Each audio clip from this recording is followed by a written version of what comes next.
Hey, John, how you doing, buddy? Doing good. How important is this opportunity to you when it comes to having this chance over the next couple of weeks to be the co-defensive coordinator, and are you interested in being the full-time defensive coordinator? Well, I just think it's important for me just to have the opportunity to learn and continue my growth as my past continues to excel. But and the other thing is just we're trying to keep it as consistent as we can for our players. So they can go out and play well. Our whole staff is still back. I think we can get a really, really good game plan together based on, what we've done all year. And we just want to have the kids ready to play and play their best when we go play Ole Miss. Please raise your hand. We'll take a mic to you. We'll go with Mike in the middle, and then we'll go Pickle after him. Go ahead, Mike. Hi, Coach. Hey. Question about calling the game. Can you look at it, let's say calling a blitz, for example, and say, well, this is what Manny would have done in this situation? Or did he have sort of an eccentric feel for that that nobody could duplicate? Well, in my opinion, no one can be Manny Diaz. He's Manny Diaz. I mean, I think you just have to be yourself and call it the way you called it. I called it, 3 years at Connecticut. Obviously I called it 2 years ago when we was in the Outback Bowl. So everybody have that different style of how they see it. Of course, I done learned and watched Coach Manny and how he operate and certain calls he'll make in certain times. But he had a uniqueness about the way he called the game, and I think every play caller has a uniqueness of how they would call it. In the front, correct. Coach, how would you describe your uniqueness in that regard? I don't know. You get to the game and you get a feel for it. Just how the team playing you, how your team is playing, what's working. Do you need more man? Do you need more zone? So I think each game plays itself out different. I mean, we went into game plans this year, and even Coach Manny, based on what we had repped the most, sometimes we called the least just because of the flow of the game or matchup issues or matchup that favored us. So I think you get to the game, you see how they're trying to play you. Obviously they got our tapes, we got their tapes, but everybody gonna put a little wrinkle in. You got a little bit of extra time, so just got to get to the game, see how the game flow going, and then you have to call it accordingly. In the back, Max. Hey, Anthony, how you doing? I'm curious. We've started to hear a lot more about Rob Smith toward the end of the season as his involvement has gone up, but I'm curious. We don't get to see a lot of him. What can you tell us about him from your experience? Well, Coach Smith, obviously he's a great guy. Obviously he's been in the building all year, brings a wealth of experience, so obviously his knowledge of being a DC for a long time and just being around our program, being around our kids, being around Coach Manny, knowing what we run, it's going to be a big help. This defense has been so special for a number of years. Coach Franklin just talked about it. Sometimes when you're taking over as a coordinator, you could say, like, hey, we're going to improve, we're going to change, but it's the top defense in the country. What does that mean to you? And is that motivating, challenging, or is that a great opportunity to continue a tremendous legacy? I think Coach Franklin made a great point. Penn State was playing great defense before I got here. Obviously when Coach Manny came here, we took it to another level. Like you say, when you're the #1 defense in the country, it's hard to surpass that. But I don't think for this game, we still the same defense. And regardless of who's in the room, who's not in the room, as coaches, the kids know, and Coach Manny talks about this all the time. We have a standard of how we play in defense. And I think the kids going to be ready to play to our standard, and no matter who calling the game, they're going to be ready to go and prepared and play their hardest and try to play at their best. So, Front middle, Mike. Hey, Anthony, right here. Do you want to be the next defensive coordinator, and have you already interviewed for the job? Well, me and Coach had several conversations, and we're just seeing how things work out. But me and Coach had several conversations. Daniel, over here on the right. We'll get a mic to you.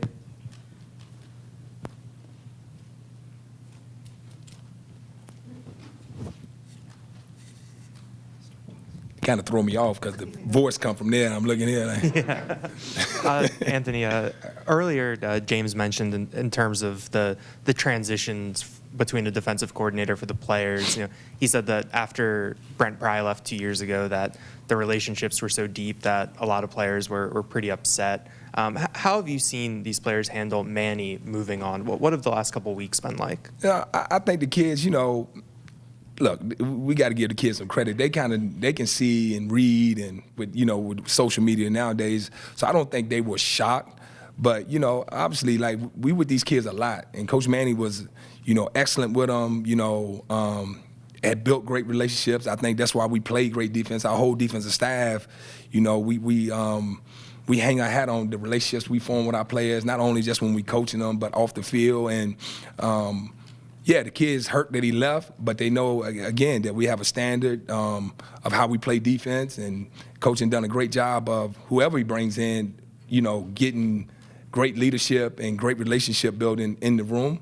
Obviously, a large part of our staff is still here, so those relationships, it trickled down through the assistants as well. So, like I said, the kids will be ready to go, and, yes, would you want Coach Manny here for this last ride? Yes, but, the kids know this is life. This is life in this business. It's just like, when kids transfer or kids come out early, this is life in college football now. So you just got to, move forward. You got the game going to still go on. So I think the guys be ready.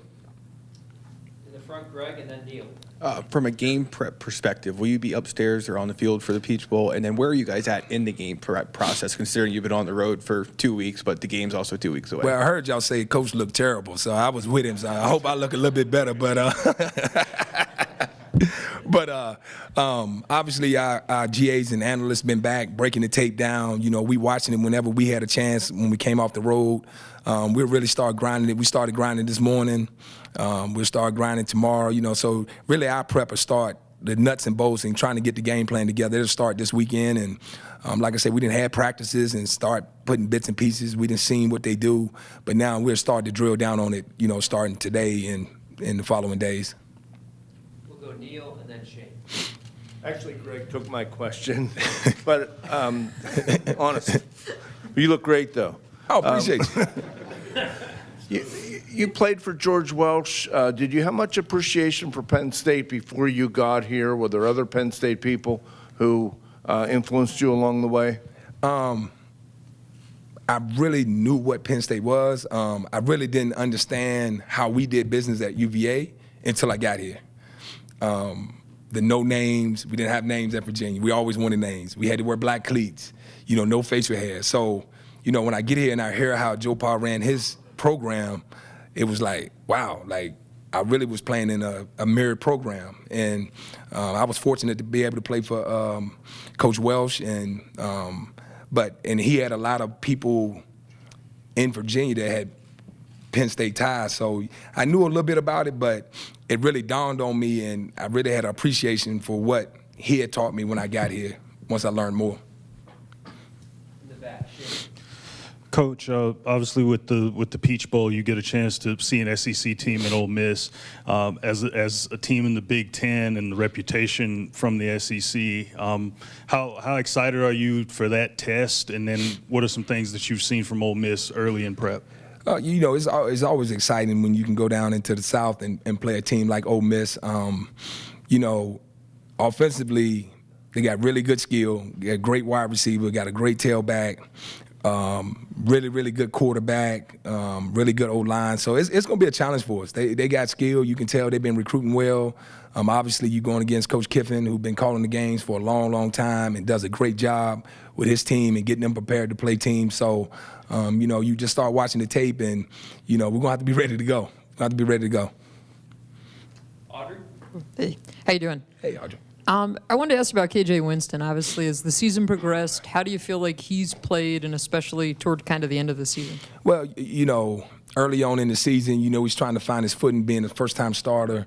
But each week, you can just see his game just, growing and growing and growing. And proud of how he, just continue to get better all year. That's what you hope for as a coach. But you could see each week he got more and more comfortable just being in the game, making the calls in the game, then he started making the plays in the game. So he really did a nice job. Go in the far middle here, Mark. Anthony, what would appeal to you about being defensive coordinator here? I mean, it's Penn State. It's Penn State. So I always play great defense here, but the appealing part is Penn State. It's one of the best programs in all of college football. Any more questions for Dex? We'll go Andrew in the back. Coach, this is more of a general question, but you guys finished the season at Ford Field, Michigan State. Playing in an NFL stadium and now going back to another NFL stadium, do you think there's benefit in having just played in one? Because I know these guys play in some great venues, but these NFL fields just feel a little different. Yeah, I think the benefit is, they can almost see what they're trying to reach. Playing in that NFL venue, you go into Ford Field and, we talked about it as a staff with our players about, hey, look, you're going into an NFL, stadium. It's special. A lot of guys don't get to play in NFL stadiums, and hopefully in your future you'll be on one of these teams that be able to play in this stadium. So I think it's exciting for the guys. I think it helped that we did play in Detroit the last game of the season, so they won't be like overwhelmed. Oh, I'm in the NFL stadium. Actually, I done played in this game twice, coached in it once. So I think they in for a real treat when it comes down to the Peach Bowl. Last question in the back. Coach Franklin took time earlier in the year to praise your impact on the secondary and starting to shift the narrative with Penn State secondary, with Johnny and Kalen and Daquan playing so well. What are you looking for when you're recruiting those players, and what makes you so successful in developing players like Johnny and Kalen and Daquan? Well, first off, they got to have talent, of course. And then, myself and Coach Smith and, really the whole defensive staff, you just try to put them in position where they can make plays and not overthink it. And I just been fortunate since I've been here. You show up in a room with Brisker and Tig, and it's like, and you got Kalen King, you got Johnny Dixon. But those kids want to be coached too. They take our advice, they take our coaching. And so it's a credit to the kids. I mean, you can coach your tail off, and if they don't want to listen and don't want to, respect what you're saying, you're not going to get the results we have gotten with our secondary. And they just come to work every day. They want to learn. They want to be coached. They selfless kids, and they want to be part of something bigger than themselves. And I think in the secondary, a lot of times, we can be like receivers at times. I just want the ball, man. I just want the ball. I just want to make picks. But these kids want to play really good defense. They tackle. They do all the dirty work to be a really good football player, not just a corner. So obviously everybody can see that they can cover and they can make picks. But you think about Johnny Dixon. He led a team or led the secondary in sacks, led the country in sacks for a DB. How many DBs can say that? So they just – I love those kids. I love every kid we got on the defense and on the team, really. But, you talk about our secondary, you're excited to come to work because you know what you're going to get, and these kids want to work, and they really respect what you're telling them. Thanks, Dex. All right. Y'all have a good one.